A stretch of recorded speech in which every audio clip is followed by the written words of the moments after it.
That's right, Luke. Transport for London and the Mayor, Boris Johnson, have pulled out of this deal to host the opening stages of the Tour de France here in the capital in 2017. But they pulled out just a day before the contracts were due to be signed, which, as you can imagine, has caused a lot of shock and anger from people who are really looking forward to seeing this really iconic cycling event here in London.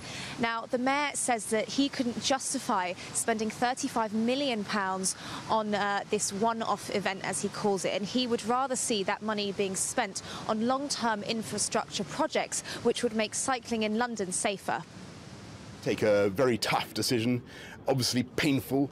In an ideal world, you know me, my policy on life is have cake and eat it. I would have liked to have done everything. The difficulty was that we had to make a choice, and we've got a comprehensive spending review coming up, and £35 million is an awful lot to spend on a one-off event when you could put that money into long-term projects, infrastructure projects that are TfL's core business and that will be of great value to the city in the long term.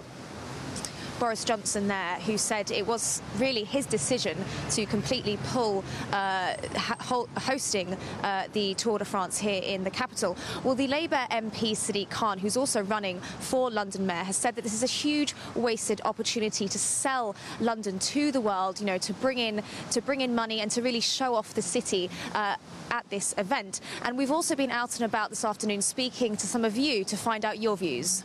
I love cycling. I've actually, for charity, done a cycle ride before from Paris to London, and the buzz you get just doing the cycling, even just pretending to follow the tour, I think is a real shame. I think it's a huge event around the world, and I think it's a loss to London. I'm not a big cyclist myself, just purely because I think I'm too scared to cycle in London because the idea of it is terrifying.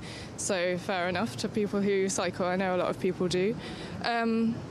I think it's a shame, obviously, because it would have probably done a lot for London in terms of profile and, you know, events that were going on. So it is a shame.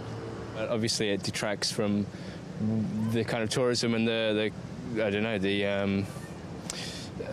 prosperity that it could bring to the London city. But, I mean, these things happen.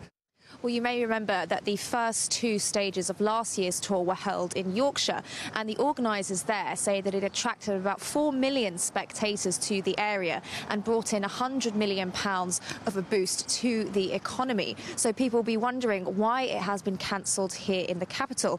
And the questions going forward will also be why it was cancelled so suddenly just a day before those contracts were supposed to be signed, and why the initial bid was put in if the capital couldn't afford it in the first place.